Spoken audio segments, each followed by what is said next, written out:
Hey, welcome to this episode of Black Beat Podcast. I'm John Washington, and I'm your host. From Floston Media, I'm joined by my managing editor, Fawn Aberson. Today, we have a special guest, a couple of them, actually. We have Amber Entreveres with us here today, my guru sister, and we have a special guest today, Sam Adams. And I'm going to, y'all, look at, there's a whole lot of voting and candidates going on around town.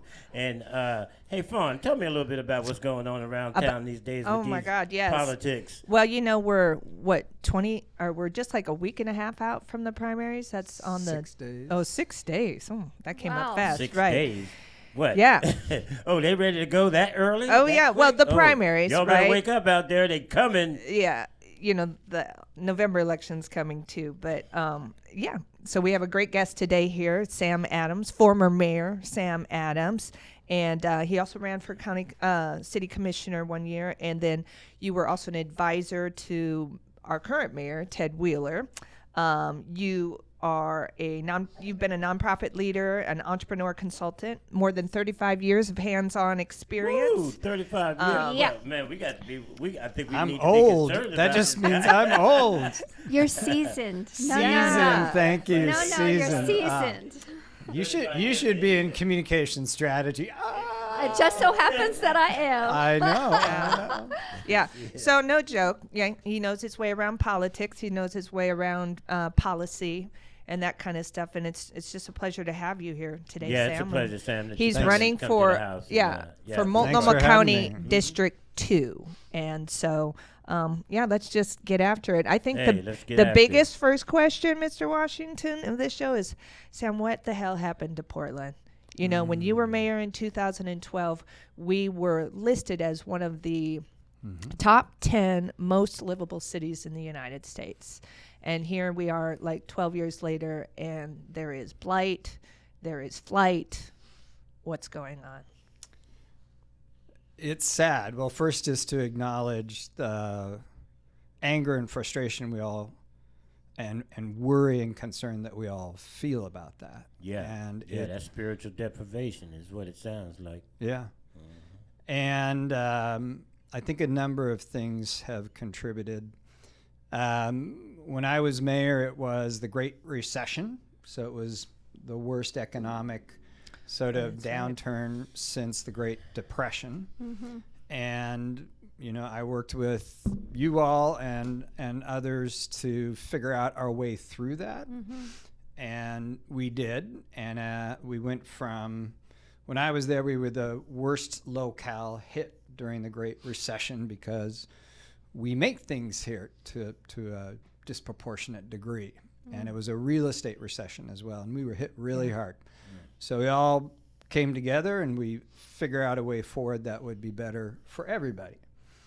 It got better. Then I did finish my term and it got better, and it began to overheat. And those in charge at the time waited too long to deal with the fact it was overheating. And at the time when the city of Portland and Multnomah County and the region could have, because it had the benefits of a flourishing economy, to put money into affordable housing, to put money into programs that would help, have Portland more accessible to all Portlanders, regardless of your racial or gender or other status. That was the time to do that kind of work because the resources were there, but it didn't happen as much as it should have.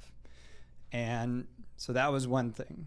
I think the second thing is the leadership over that time. So they weren't dealing with the fact things were overheating, becoming more and more, or I should say less and less affordable to more and more people. Mm-hmm. They weren't dealing with that as quickly enough or as aggressively enough. So when COVID hit, a lot of folks that were living on the edge here, hanging on to salaries that didn't cover their full costs for just living, a lot of people just were pushed off that ledge. Yeah. And that created a lot of problems for a lot of families and individuals in the city. And then you see that showing up in the public spaces of the community. There are, like homelessness is a national problem, but it didn't have to get so bad, and it hasn't, and it shouldn't have to take so long to address it. And the reason that I'm running for Multnomah County is because I believe that Multnomah County is a government that I've worked with from Gladys McCoy all the way till now, a former great chair of Multnomah County. Multnomah County is a key part of why things are so bad. It is so dysfunctional and so undemocratic. Yeah. It lacks focus, urgency, accountability. It's a poor partner, and it's dysfunctional. And I'm running with specific ideas, as always, the nerd that I am, specific ideas as a starting point for discussion on how to fix it. And I'm choosing to run for this office because in addition to it being a problem, it also now has the resources it never had before to actually do something about these problems of crime, do something about these problems of homelessness. But as a local newspaper described it, it's just dithering. Yeah, but when you got all these resources, Sam, it seems like that's where we seem to be focused really heavily into this homelessness. I mean, and you remember Occupy, and I believe that a lot of this stuff extended from, a lot of special guests that we had come to the town decide they wanted to stay here, but they just didn't have a house here, so they figured out a way to get a place to stay. I mean, but at the same time, the fentanyl crisis. So I can see how Multnomah County would be a real issue. I mean, something that needs to be looked after, nurtured, and cultivated in such a way to where we're making some progress, because it seems like all we're doing is just going around the circle with it. We're extending a heck of a lot of resources into that one specific category. We are. Do you intend to continue that, to support that expenditure, or do you just want to just keep it as status quo if you get into office?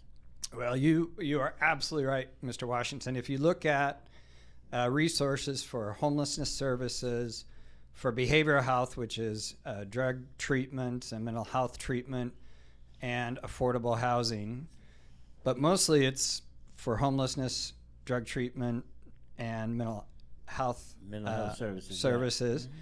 You take the budget of the county, you take the budget of the local urban development agency called Home Forward and the city of Portland, you take that money together, and this year, in the budget this year, there is budgeted $650 million to go for that.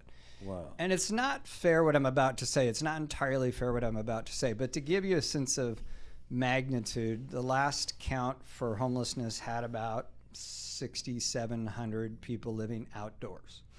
So let's double that, because that's probably an undercount, so about 11,000 people. And you put that, that's about $100,000 per person. And we know that $100,000 per outdoor houseless person at the $11,000 level is not making its way to those people it's intended to help. And so that's why I chose to run for this. Other people asked me to run for this to not only help get Multnomah County back on track, but help Multnomah County work better with the 7 cities that are within Multnomah County, including the city of Portland. Now, Sam, does the the political structure, does it stay the same when we got all these additional representatives coming in to downtown, right? Is the structure going to change in terms of the 2-type government systems that Portland has? When we get all these additional people that are in on the Portland side in the city, the relationship will likely change significantly. I hope it will mean more care and advocacy for non-central city interests. I think that's important. Yeah, I agree. And that's a reason why I voted for it, the change on the city side, that and a city manager. None of them are like solve-alls or panaceas, but I think it would be an improvement. As you've noted, Mr. Washington, the government remains the same on the county side. As Fawn mentioned, districts 2 in the county and districts 2 in the city are roughly the same in terms of the boundary, and I see opportunities there to work on the ground in the 2 District 2s for the benefit of North and Northeast and Maywood Park. Cool. I'd like to Go ask. for it, Anna. Yep. So, given what you've said, Sam, especially about the resources, it'd be really fascinating to hear you address this issue that we collectively have been thinking about. So, one of the things that we have noticed is whether it's houseless or entrepreneurs or youth, the issue that we see people facing is inside us. It is woundings that are holding us back from self-actualization. Come on, girl. And so one Talk of the to it. one of the questions is Multnomah County's resources, either on houseless or drug treatment and even mental health services, are focused on using traditional models. Right. In which Topical case, medicine. topical medicine, in which case, to get at the core of these issues, we have to address trauma.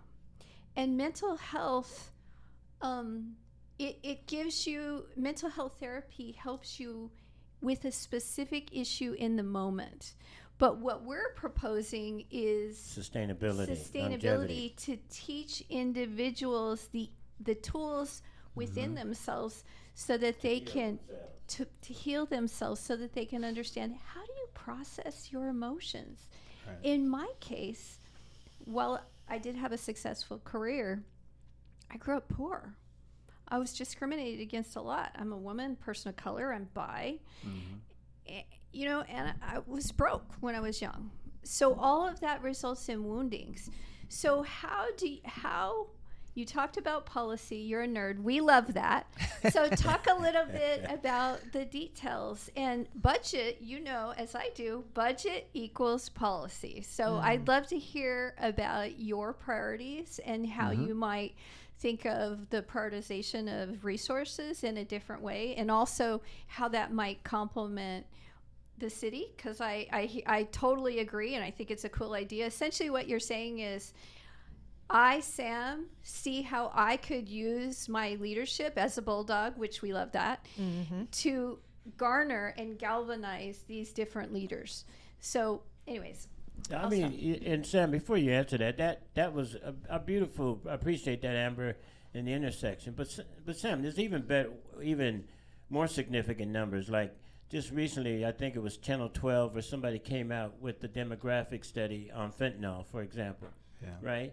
And the amount of deaths that the state has had over the last 2 years in relationship to fentanyl. But what I found was really interesting was that those deaths, the constitution that the highest number in those deaths were white males.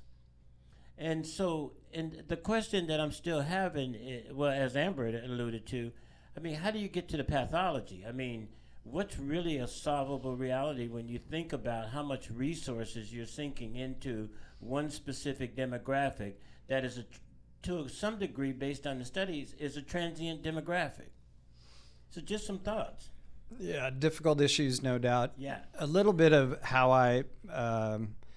so I do love policy. Yeah. Let me tell you a little bit about how I personally relate to this issue. yeah. I grew up on the Oregon coast. I'm the third of 4 children in our family. My mom was a high school dropout. She had to drop out because she got pregnant. In Montana, but I basically grew up on the coast. My dad was a teacher, but they didn't pay enough to keep the family going, so he was also a commercial fisherman. At a certain point, and we put all the family money into commercial fishing, wasn't the best timing because all the fish was overfished and all the fish went away. And like thousands of fishing families up and down the west coast of the United States, we lost everything. So we went from a small town, sort of normal middle class family to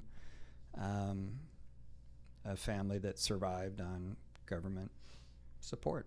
Right. And I saw, and it, like a lot of families up and down the coast, our family became very vulnerable to drugs that were available at that time. Thank God there wasn't fentanyl and alcohol. And the vulnerabilities of mental illness were all brought to the fore. Yes. So I've come up in a family that experienced that and really embraced the premise of your comment and questions about it's easy for government. It's just a natural vulnerability of government to treat people like a widget, like a statistic, and that one thing works, and to not, as I saw, be able to tease out the differences between taking care of an urgent and acute issue, like a family member in psychosis, versus and dealing with that, and the difference between that's not healing, that's getting people from the most dangerous of situations into the path of healing and dealing and growing and healing, as you say, from the underlying trauma. My family is not all recovered from that. To this day, I am the very grateful outlier in all that.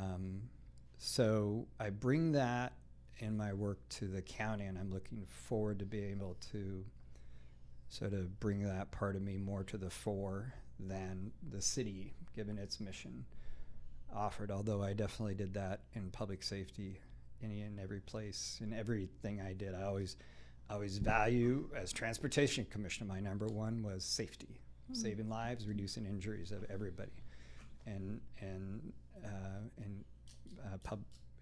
public safety, it was always reducing violence in all of its form.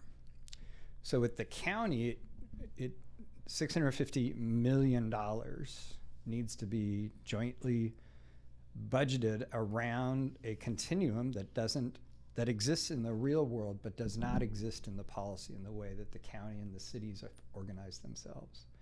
And part of that, there's so much money that's wasted because it's budgeted in among 3-6 organizations in this patchwork basis. And so they don't have enough money, I'm doing quotations here, because it is not being spent well. And everything is at a breaking point all the time. And so crisis management. Yeah, and so there needs to be joint management of a unified system that gives itself, in a short amount of time, the ability to actually deal with people on a more individual basis. Good. And also, inferred in both of your points, that is the prevention part of it. Right. Which, it's how do you, I've had lots of counseling over the years, group therapy, individual therapy.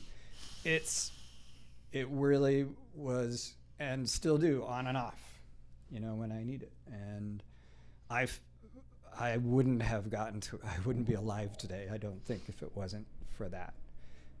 I was lucky that I happened to go to work for government early on, and it had pretty good health care.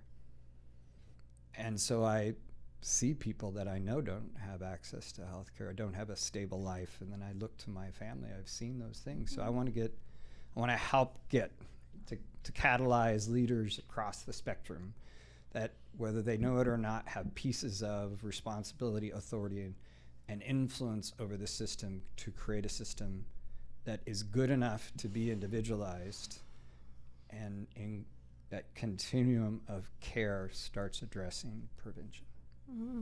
Well, go ahead. Okay, I'll just say something really quick. Okay, and then start from here, Russell. Prevention. This is what we are really interested in, because when we talk about self-actualization, what we mean is this, that we're interested in implementing a program that gives the tools to each individual to help them understand how to heal themselves. And one of the things I saw on your LinkedIn where you posted, and this is obviously my individual perspective, which is that you had posted on your LinkedIn that you'd raised some concerns about the chair being the number one decider of the budget. And I think that is a very great analysis of something that maybe should be considered to change. Yeah, I can't believe that it Yeah. has been this way Yeah. for that long. And that is the very strangest thing it's I've a ever heard strange of. policy, in which case what we're talking about is coaching, mindfulness, Yeah. meditation, growth mindset. You know, how to do shadow work on yourself Makes so that the all the person sense in can the world. understand how to heal and soothe themselves in the moment. Get to know themselves. But in this particular Makes case, all the sense in the world to me. is the chair going to be open to that? Yeah. Is the We- team going to be open to that? Well, if I am fortunate enough to get elected, and others are elected, then having when I say undemocratic, and I mean it based on the facts, and it's been this chair and chairs before, we have the votes to overturn that current one-person rule of the county. That's And fascinating. that no matter how good one person can be, one person rule is inherently inefficient and ineffective because they're one person. Right. Yeah, it's an oppressive policy. It is. Yeah, so I'm excited at the possibility of getting a certain level of as you said, Mr. Washington, out of this, like, in many ways, self-imposed ultra-crisis mode. The issues are tough enough. Right. The county has made it tougher for everybody, unnecessarily so. To create this continuum that includes, I should be saying self-actualization before even prevention, I think is part of your point, which is absolutely spot on. And this is Multnomah County, this is Portland, this is Oregon. We like to pride ourselves on being innovative. This is just common sense. Yeah. I mean, but Sam, I mean, when you're looking at this holistic aspect of this, I mean, of course, we have to look at causative factors. Right. I mean, the history is not been charted as to how we got here.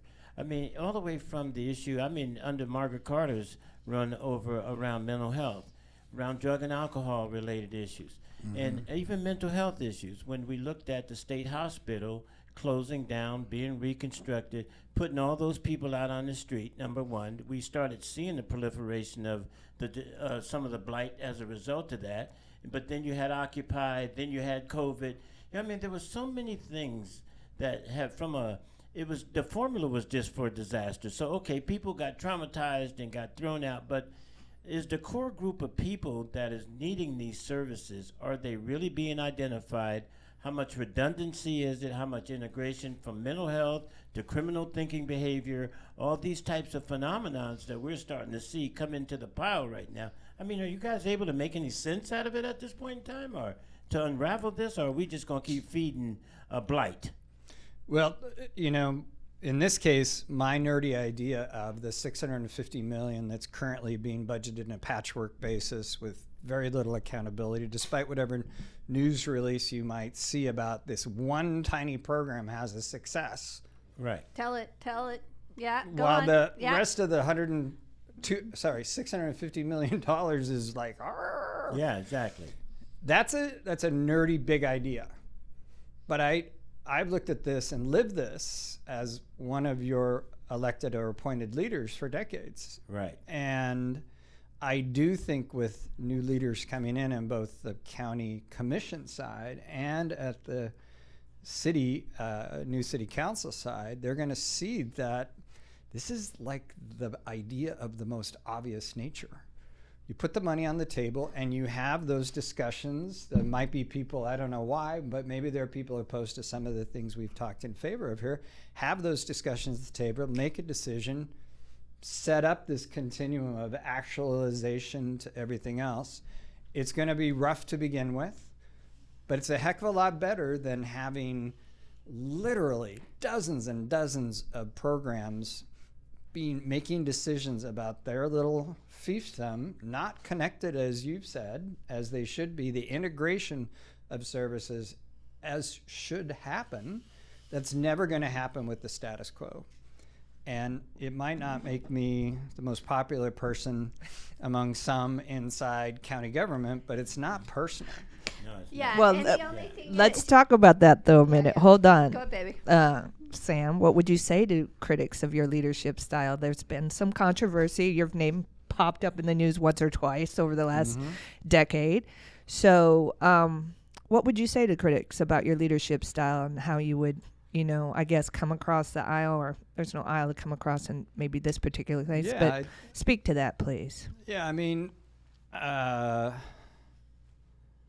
feel because of, at the core, my experience of origin, where I saw people I loved. I'm old enough to have been through, worry. My friends and I worried that we were going to be, as kids, we were going to be drafted into the Vietnam War. And then, in high school, as a closeted gay kid, seeing the reaction or lack of reaction to the AIDS epidemic. Yeah. And in my own personal family, hardworking, smart, wonderful people who, especially my mom, who didn't get the kind of support, just like a lot of folks in Multnomah County aren't now, a lot of support and care and concern from government. Good people. These are people that wanted to get beyond their difficulties. And I saw how government holds people back, makes it worse. It makes it really hard to get for my mom and for my siblings to get the resources that, as I grew older, knew that they were entitled to. So where I am the biggest pain in the ass is around when government folks with I know the best intentions, but when someone in government that's a key influencer or decision maker, after a long, because I learn in the disagreement, but after a lengthy period of time sort of going through the issues, still will not get to yes. And either I've said I'm going to get to an iteration along the way. No original idea for me ever ends up in policy without a lot of changes to it, the way it should be. But if I can't get them to yes, then I've got to move on. So I don't wake up in the morning to make anybody happy, and I try to meet them where they're at inside government. But at a certain point, when it comes to lives and livelihood, because I've seen what it means when government fails with the best of intentions always, I'm going to move on. I have to move the decision making on. Gotcha. And Sam, I to me, anyone who's been in politics and have stepped away from it and find the need to come back to it after observing some of a pattern or a history, I think that that's really, to some degree, an honorable or noble reality. I mean, because if you see something you see that can be fixed or solved, and you knowing that they're just not getting around to it, and you got that history and that exposure and that understanding, hey man, it's only natural that you are responsible, and that as a citizen, as a former mayor, and all, those kinds of things. I think you have that obligation. I think you are responsible in that way to have to step forward and go, hey, look, it's something broken here. And if y'all don't want to fix it here, let me get back into this game, in this arena. And so much respect to you for that one, Sam. But let's flip a little bit. But this topic we can stay in for a little while. I mean, that heal thyself reality, because I think that we look at a lot of symptoms in the realization of recovering people and developing behaviors and those things. I think sometimes we only look at the symptomologies and not the pathology. And I think the pathology is the real concern here. Why are there so many people out there using fentanyl? Why is there so much homelessness? All this stuff. And then how much of that stuff do we really feed? at the cost of a lot of other things, the things that actually can hold the net to keep people from falling through. But we'll get to that. But let's talk John, about you're a little right. bit go ahead, Fawn. But just to that, because Sam, you said this for the first time they've had resources, right? Yeah. $650 million is a lot of resources. Yet, from the city alone, since 2015, they've spent $1.7 billion on the homeless crisis, right? Right. Yeah. And that's city funds only. And city decided to give Multnomah County its funds. So I would argue a little bit that they've had the resources. They're not doing much. You've spoken to that a little bit. But John, with regards to our concerns too, is like these are repetitive funds, right? So these are funds that could be used to accelerate and advance our city in a number of ways. We can't even get to that level of innovation because Because we're in as crisis Amber and management. John kept saying, Yeah. we just keep band-aiding things, right? We provide the relief, but we're not providing any development. And the county seems to think, well, developing isn't our problem. Is So that true? Is development not human really development is Absolutely, only their the problem. county's Yes. problem. Exactly. But Or we're doing- opportunity. They go there, they go, well, But I want to underscore your frustration about all the money going to this humanitarian crisis and lack of results, and that the opportunity costs of those resources being able to, if that humanitarian disaster wasn't so big, being able to go to other things in our local society and strengthening that. And I just want to acknowledge that. I hear that a lot when I'm walking door to door. Yeah.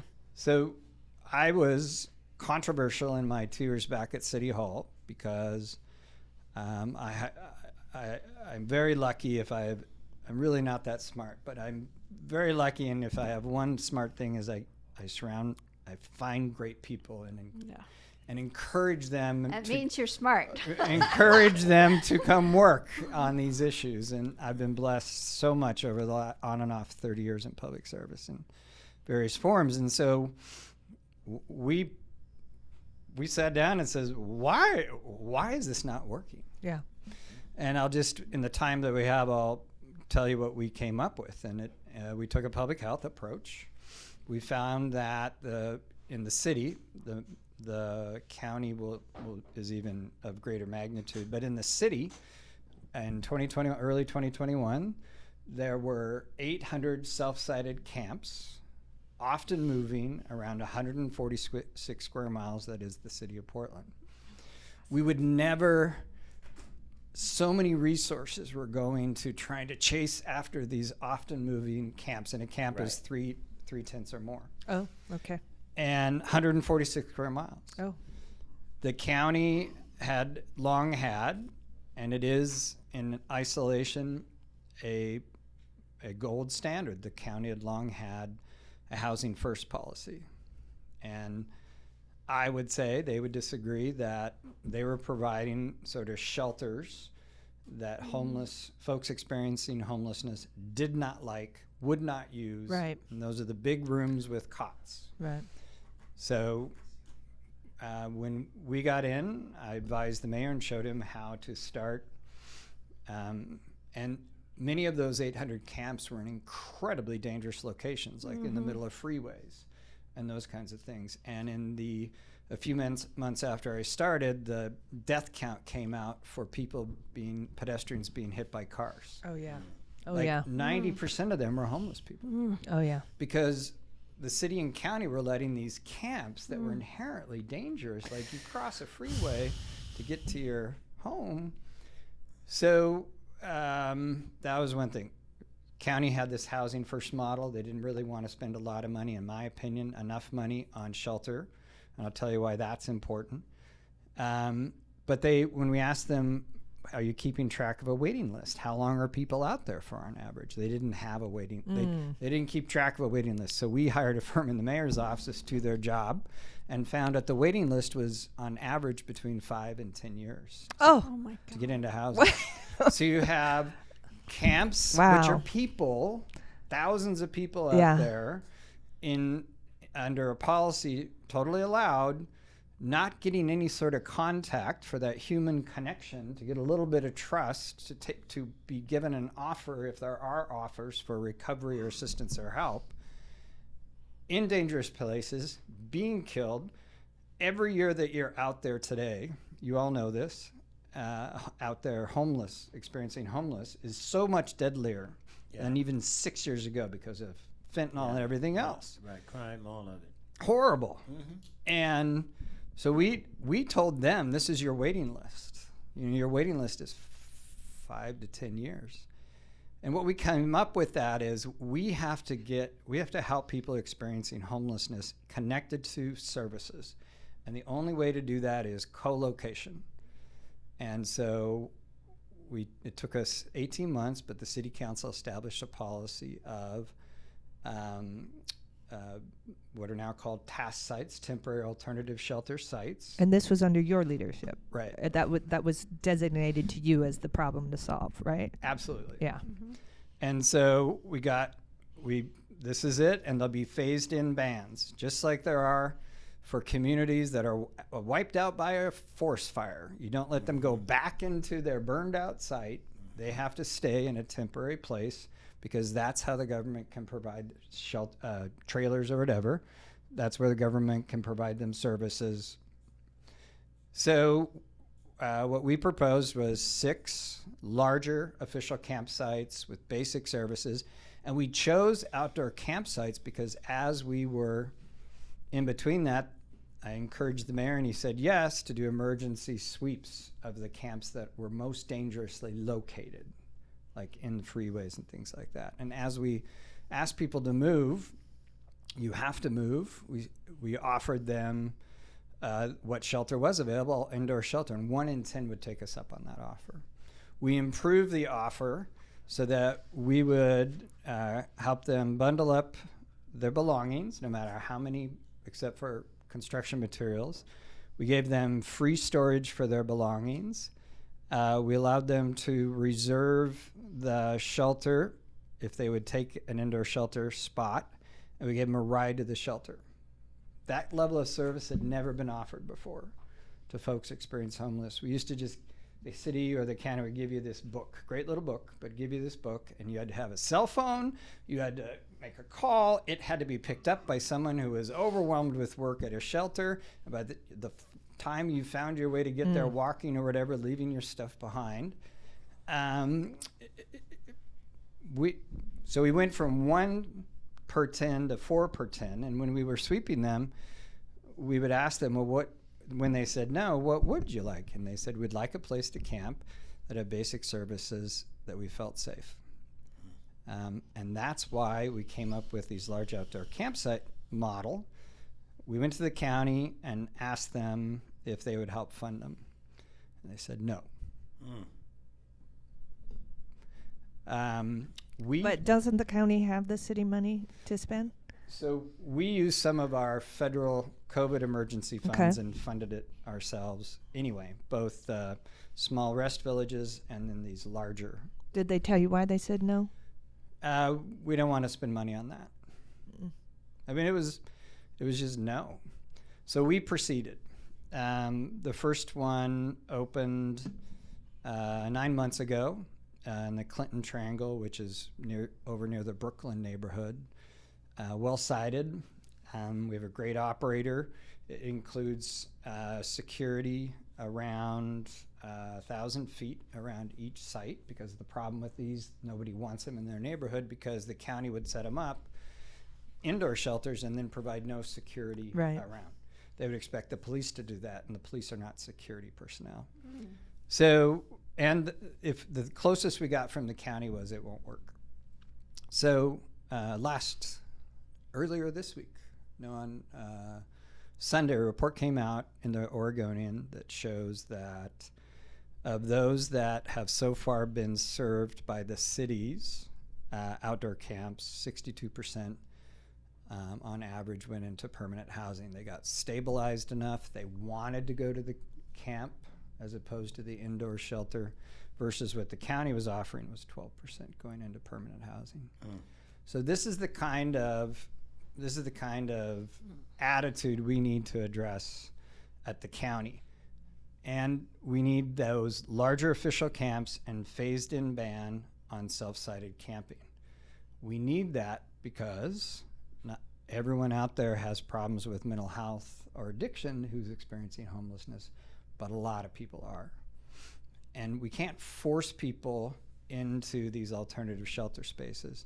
We can make them so attractive, though, that they'll see the value. They'll see their friends go, and the best thing is good word of mouth.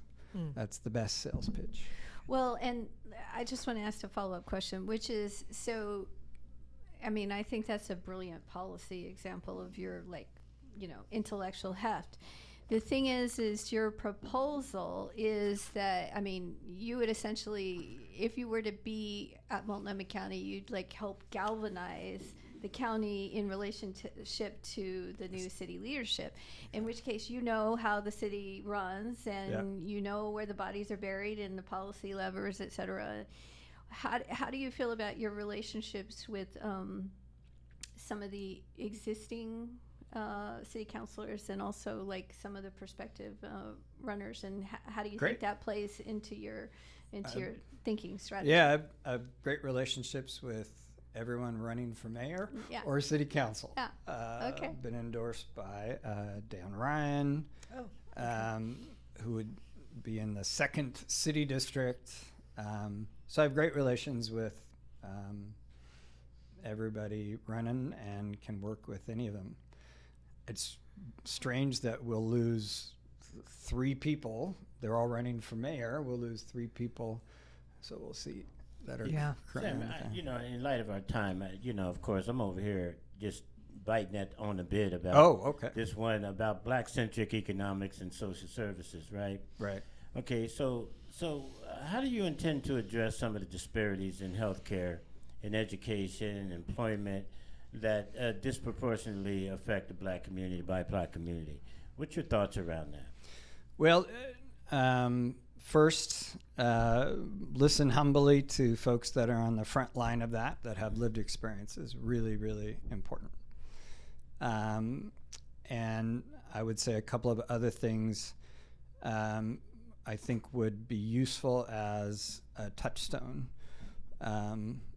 So that listening looks for opportunities to innovate, looks for opportunities to try stuff out, looks for opportunities to support, which shows is already working but underfunded.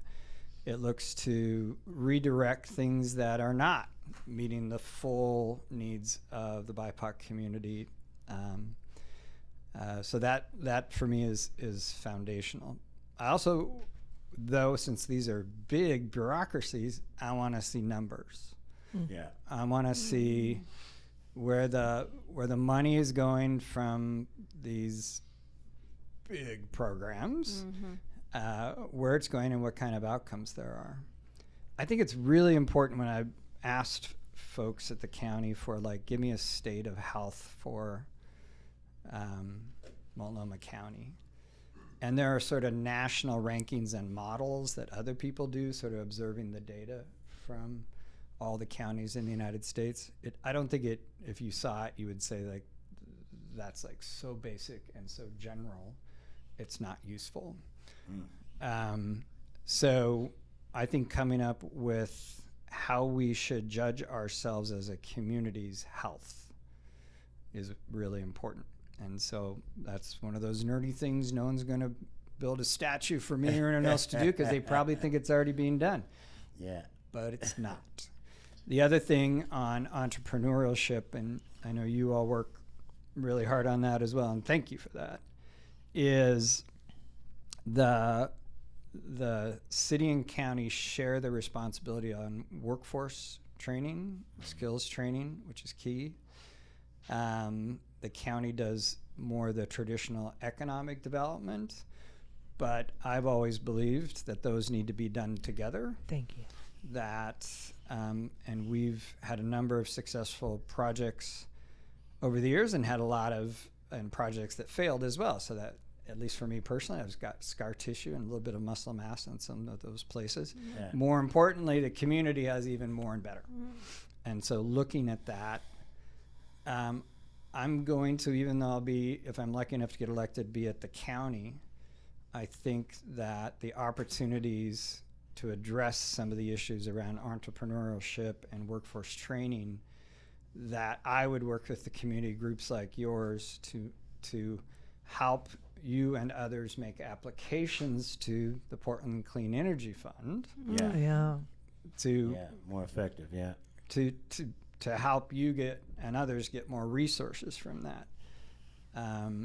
Because a key part of that's what it's for, and I'm not seeing enough applications. And so if we want to help the individual health of individuals, it isn't all about a sense of purpose and job, and and it isn't all about how much you make, but it's a lot about those things. It's a lot about those things. And yes. so having the county be a co-facilitator of applications to a city process, which it totally can be, Yeah. for this organization and other organizations, that's just in the time we have. That's one example. We appreciate you, Sam. Hey, folks, listen. This has been a real enlightening dialogue that we've been having here with Sam Adams, potential candidate for Multnomah County. Hey, listen, Sam, we really appreciate you coming on to the show and sharing with our listeners a little bit about what you're thinking and how you believe that you're deserving of a seat over there, and we hope you get it. And for those of you who are listening, don't forget to scroll down a little bit and hit that button that says join us, follow us on Flossin TV. But some of my co-jocks, what do you guys are on our way out the door? What are you guys thinking? You got a tough race ahead of you, Sam. But I think, your experience, as Amber said, bulldog, right? I've always appreciated that part because we need to develop people, right? Not just provide relief. So I'm looking for that candidate that can do that. And as well as Multnomah County isn't separate from the city, isn't separate from the state. I'm kind of tired seeing these giants, doing their own thing. I want people to come together because we need results. Yeah. That's my thoughts. Yeah. I would just say this, I would mirror back to you this, something that Fred told me when I was very young. He said, Amber, I would never hire anyone whose reputation was absolutely pure, because you want someone that's going to work the issue. Seasoned. And that's seasoned. And oftentimes that means tough negotiations. So the fact that you're called a bulldog, you should pat yourself on the back, because that's what change makers do. Hear, hear. Sam, any parting thoughts you had that we should have, or thought about a question that perhaps you should have been asked? What here the today, voters, yeah. What's your parting thoughts? Well, I've been around long enough to know the history of the Soul District. Right on, bro. With you going way back, Joyce, others. Yeah. And like a lot of things, I see it as an incredibly untapped partner for the county. Mm. And I'm so excited at the possibilities. Mm. So Right on, Sam. We appreciate you coming to the house. Oh, man, it's our pleasure. Yes. Okay, we out of here, folks, but thank you for listening. And this has been another one of those exciting Black Beat podcasts where we don't hold nothing back. Thank you all for listening. Yep.